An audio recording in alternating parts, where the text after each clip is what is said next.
Hi, this is Joy Robertson. As many of you know, I love food. I love finding new restaurants. I love trying new dishes. And most of all, I love talking to the many great restaurateurs and entrepreneurs we have here in the Ozarks and beyond. I love hearing their stories, and that's what this podcast is all about, learning more about them and their journey. So join me as we savor the Ozarks. So several years ago, I'm, of course, from Arkansas. I'm driving down Highway 7 on my way from my home in Springfield to where I grew up in Russellville, Arkansas. And Russellville, yeah. And I look over and I see the most quaint restaurant that looks new at the time, Nabors Mill. And I stop in there and I think, this place is fantastic. And now we have it in Springfield, Missouri, too. And there's a great backstory to this place. I am with Clif and Lauren Brown of Nabors Mill. I'm down on Independence Street. You've all been there. You understand how good the pastries and the soup and the salads and the sandwiches are. How did Nabors Mill get started? I'm turning to you, Lauren, because it was your mom and dad that started it all. Yes. So my parents, Mike and Karin Nabors, started it.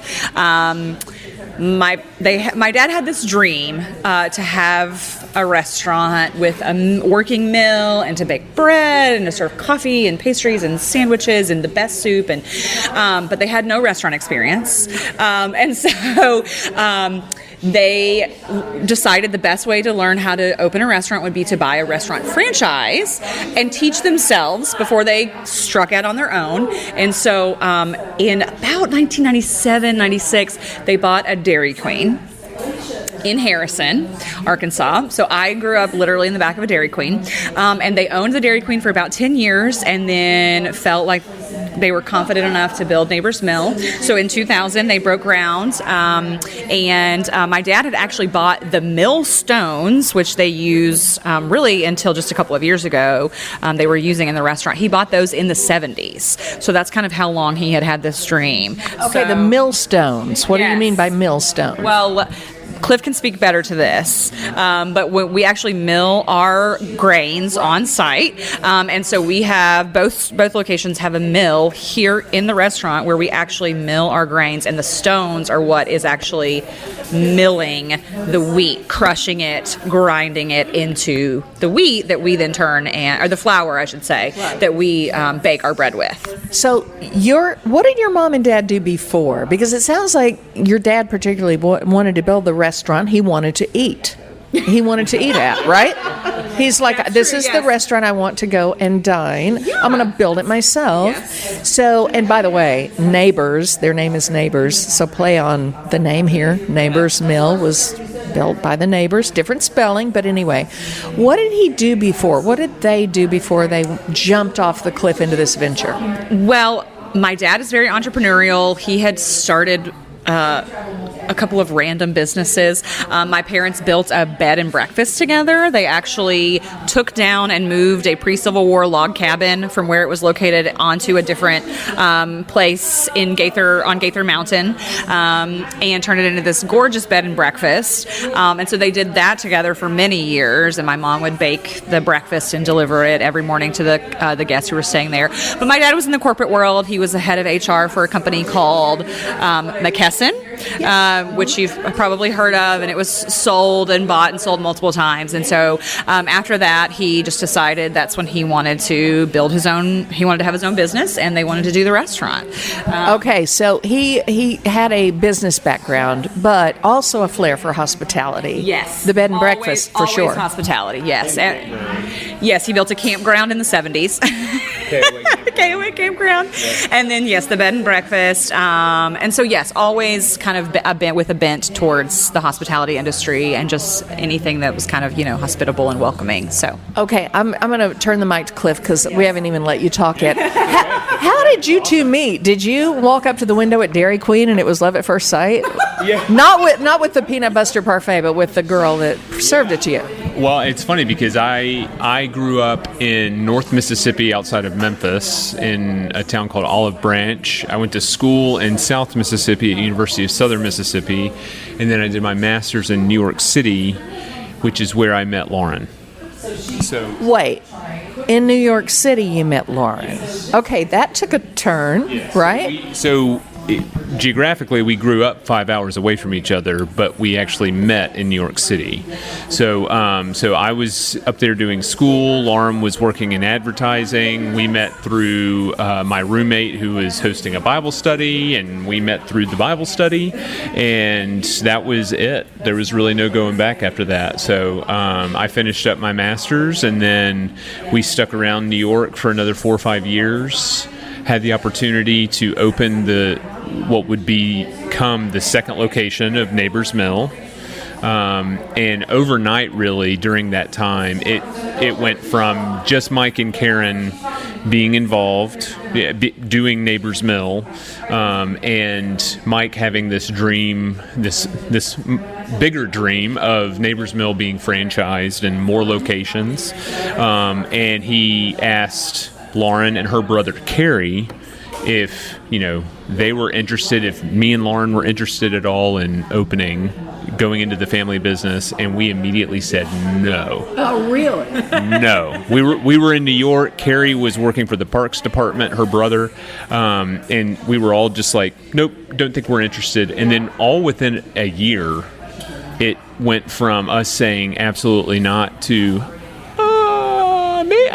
maybe so. Actually, yes. And same with her brother. We never discussed it with her brother, but her brother was having the same thoughts that we were, flip-flopping. Yes, I want to do it. The next day, absolutely not. What was I thinking? And then and then finally we decided, hey, this would be awesome. This would be a great thing that we could build together. It's completely different than what we were doing currently. And when we decided that, would give us the opportunity to come home, right, to be closer. Okay. My family is still in Mississippi. Lauren's family is still in Arkansas. So, and of course, they were always saying like, "Oh, it would be great if we didn't have to fly to see you." So it made sense that we would be able to, first and foremost, be able to build something together, go into the family business, and then be closer to family as well. So, yeah. So the second location of Nabors Mill, the one we're sitting in, yes. Correct? Yes. Okay, so how did you end up choosing Springfield? What brought you to Springfield? Well, that's a great question. We knew we wanted to be within driving distance of the location in Harrison. Just, to be able to share resources, to have support, to, just to be near. And then there's also some of that name recognition. Harrison is only an hour away, and so a lot of people are familiar with Nabors Mill if they drive, like you said, driving down Highway 65. They've seen Nabors Mill, so there's that familiarity. We're not starting from completely ground zero with name recognition. So we looked at a couple of different places within about a 3 or 4 hour drive. We looked at Little Rock, Arkansas, Northwest Arkansas, and Springfield. And what's funny is we actually, when we were still living in New York, figuring out where are we going to go, we took a trip. We came home to Arkansas, came up here to Springfield, stayed for about a week, just went everywhere. I remember walking down C Street, and we ate at Farmer's Gastropub, and just kind of walked around and asked ourselves, could we live here? And then at the end of the week, we said, yeah, I think we could. So, we were, it was completely different from New York City, but we were really looking to make sure, is this a place where we feel like we could actually put down roots and be home? And we felt that in Springfield more than any of the other places. And so here we are. So let's talk about the food. So you guys really, other than your family, hadn't had a whole lot of restaurant business here, but your family pretty much had it down. Mom and Dad knew exactly what they were doing. Yes. And you mentioned the grist mill, the grinding of the wheat berries, I believe it said on your website. So he was serious about his bread and the quality of it. So you guys do all of this yourselves? Yes. So Mike Lauren mentioned earlier, in the 70s, Mike came across a pair of French coral millstones, and he still has them. And like Lauren said, we were using them at the Harrison location up until about 2 years ago. But they were made out of French coral. If you look at them, you can actually still see some of the fossils in the stones themselves. Self-sharpening stones, just amazing, incredibly hard and dense, and so very hard to actually do the sharpening yourself. So, which is what ultimately came to them getting a new mill, is we didn't want these stones to just slowly deteriorate, over time any more than they already had. So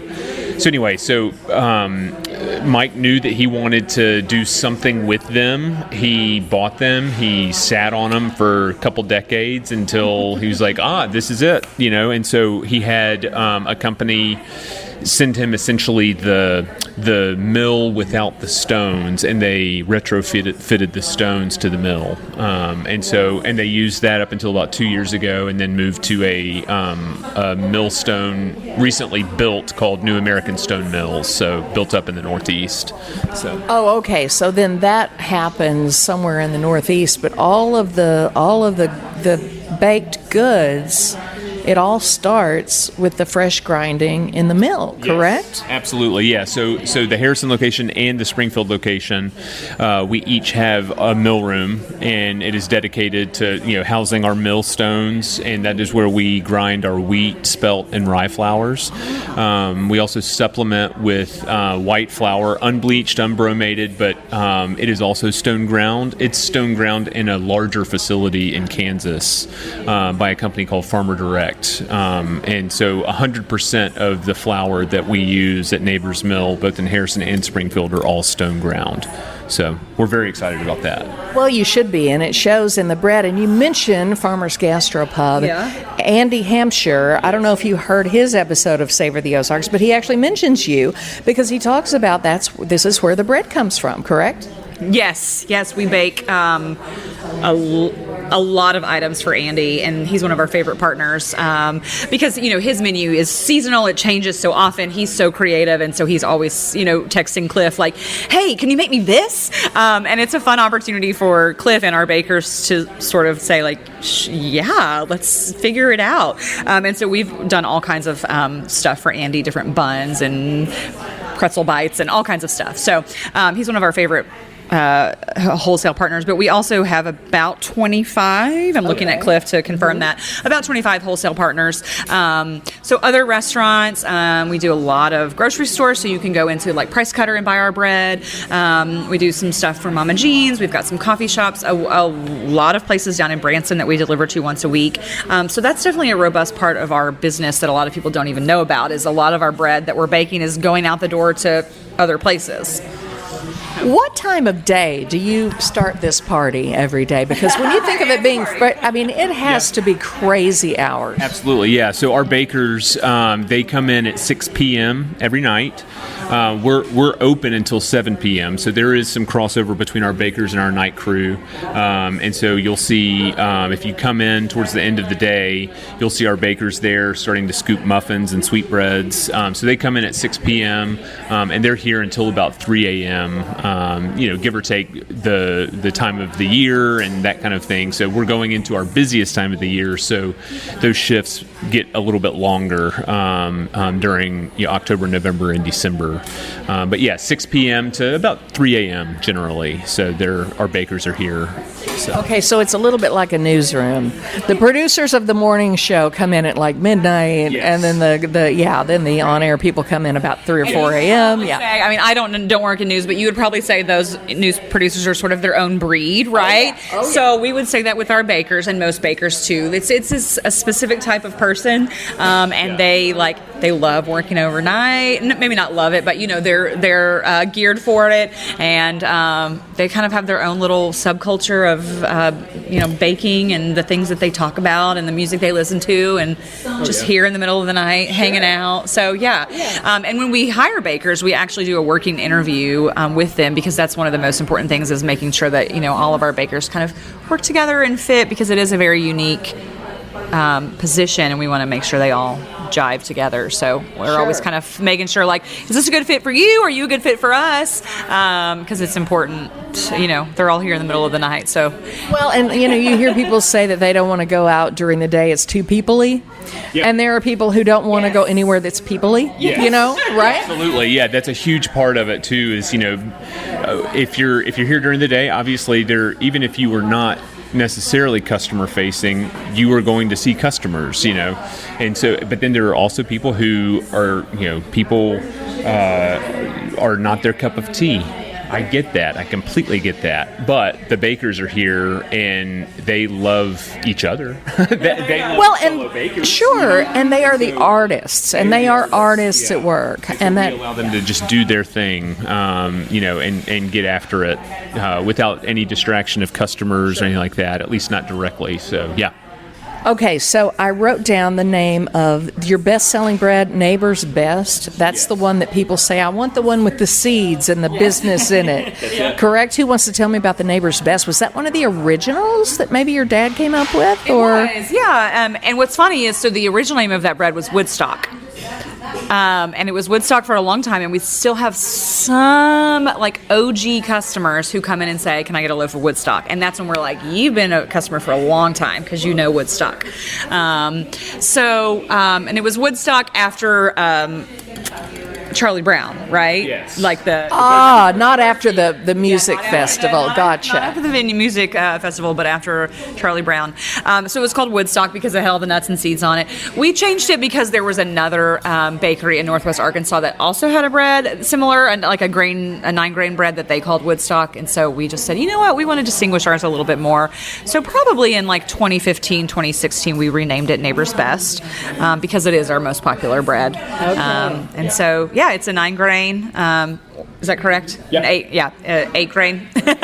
It's a hearty flour. Yeah. Yes. Yeah, it is a hearty. Yeah, it's got lots of seeds. There are no nuts in it. There are a lot of seeds: sunflower seeds, millet, sesame seeds, flax, oats. Did I say pumpkin seeds? Nope, you didn't. Pumpkin seeds, whole wheat flour, and there are 2 others. Whatever it is. And what seed? Poppy seed. Yes. Okay. So I think that's all. See, you need a checklist for this bread. Yes. Yeah. But right. This is the kind of bread that I like to take a big slice of, toast it, and then put crunchy peanut butter all over it, and then sea salt, crunchy sea salt over. That's my go-to thing, and this bread is perfect for that. So, but you do breakfast, lunch, and dinner. I dare anybody listening to this to walk up to that bakery case of yours and not walk away with something. I mean, you could get a gift for someone in a loaf of that bread. You could solve your holiday breakfast needs or companies coming this weekend needs with something like that, or a birthday party you need a box of cookies with, or your lunches for a meeting.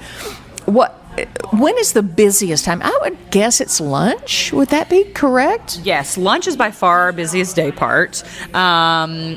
And if you've ever been here, we have a line usually that goes to the door, which is great, but we move people through really quickly. So that's kind of our specialty, is we're going to get you in and out, even if the line is long. So lunch by far is our busiest day part.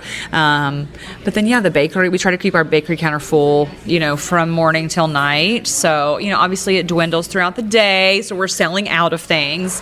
And a lot of people don't realize, we bake everything from scratch. And so when it's gone, it's gone. Yeah. And our bakers don't come in until the next day. So we do sell out of things. But that bakery case is always full. And we do, you mentioned we do a lot of breads for the holidays, especially a lot of businesses who will buy sweetbreads for client gifts or things like that.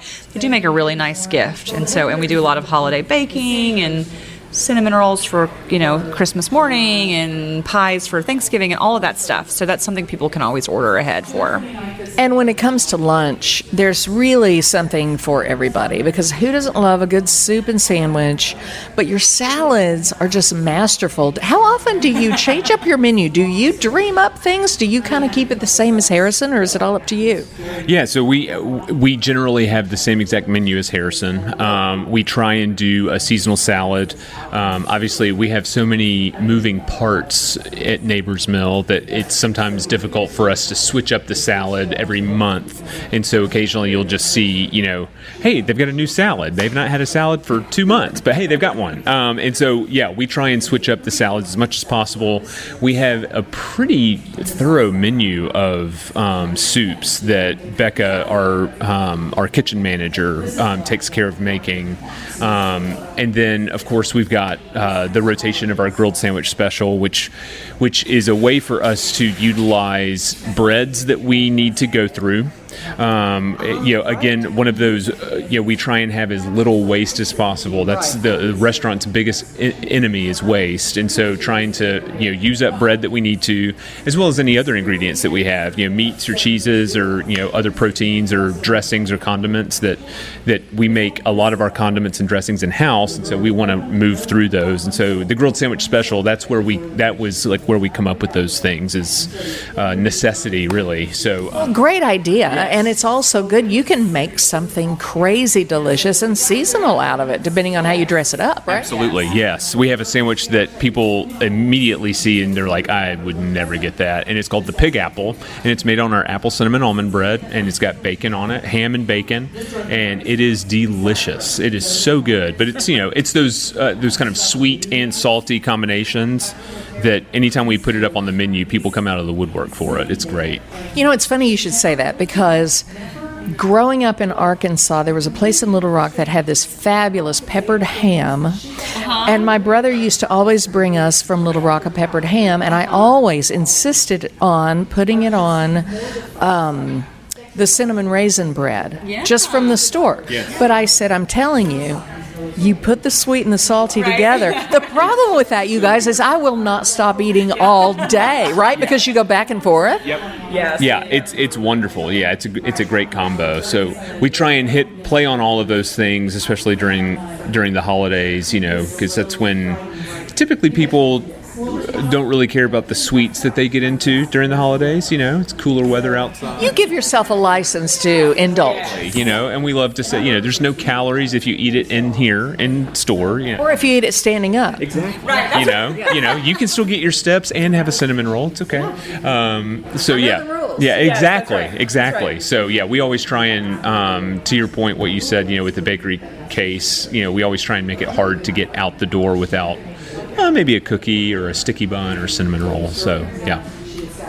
What are some of the things that might be new on the horizon coming up in Nabors Mill? Is there anything that you can, give us a little hint about? Because we know how good your food is. We can look at the little video and see, or your website and see some of it's just stunning to look at, and it tastes every bit as good. But anything coming up new? Well, I would say something new that we actually have started, but we just started it a week ago, is we're doing pot pies. Right now, we're doing them on Fridays only. They are so good. Of course, we make everything from scratch. So our pastry chef is making the pie shells, and they're in little mini tins, pot pie shaped. And we're doing chicken pot pies right now. They're so good. And so I think we've done them for one Friday so far, or maybe 2 Fridays so far. And they've sold out. So that's something where we'd like to maybe ramp up for the fall and maybe do those a little bit more often. And then... we also have breakfast quiches on Saturday mornings. We do, yeah. We have a ham and cheddar breakfast quiche as well as a spinach feta. And they're wonderful. Our other pastry chef, Beck, has been making those. We have been experimenting with a sausage roll using sausage made from Horman Meats, which is also a local butcher shop, but they're also one of our wholesale customers. And so we sell, or they sell hamburger buns, hot dog buns, some loaves of bread as well for us during the summer months, and then they keep sweetbreads during the colder months. But we're trying to roll out a sausage roll for like using a kolache, like a kolache, like a kolache. Mm-hmm. Yeah, but with the Neighbor's Mill spin on it. So yeah. And then we'll have, for the holidays, we'll have some seasonal breads that we only do during the holidays. A cranberry orange pecan sweetbread is kind of one of our most popular ones that people ask about. Like, when is that one coming out?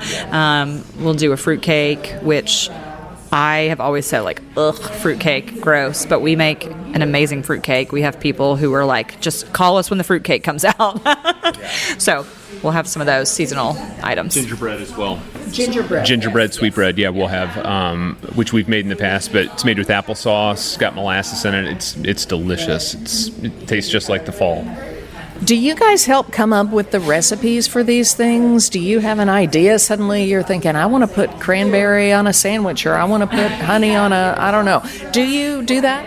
Yeah. So, like I said, the menus between Harrison and Springfield are generally the same, but then when it comes to the bakery side, we try and give all of our people, including ourselves, but we try and give everyone a chance to bring something creative to the table.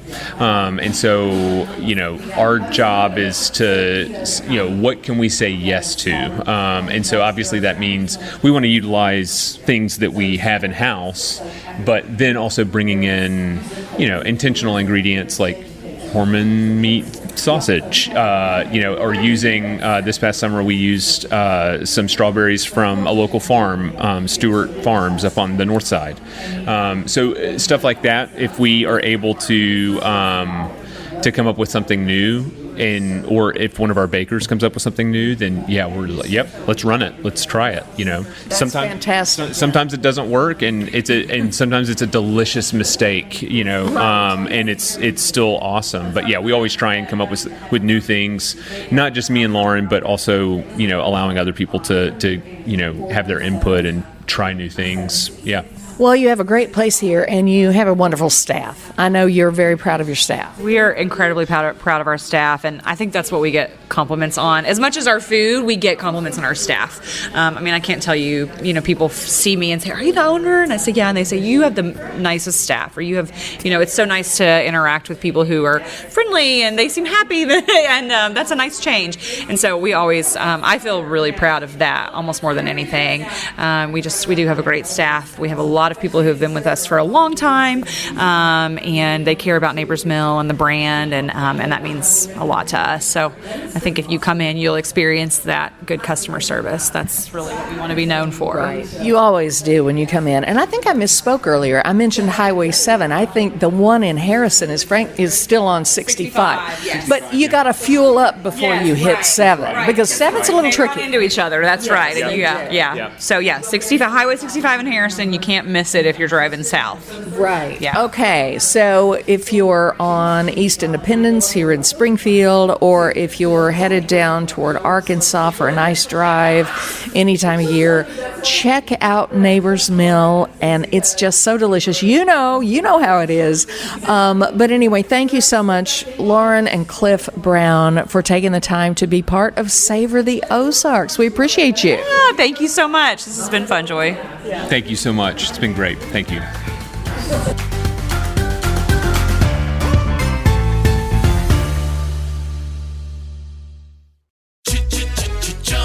Looking for excitement? Chumba Casino is here. Play anytime, play anywhere. Play on the train, play at the store, play at home, play when you're bored. Play today for your chance to win and get daily bonuses when you log in. So what are you waiting for? Don't delay. Chumba Casino is free to play. Experience social gameplay like never before. Go to Chumba Casino right now to play hundreds of games, including online slots, bingo, Slingo, and more. Live the Chumba life at ChumbaCasino.com. VGW Group. No purchase necessary. Void where prohibited by law. See terms and conditions. 18+.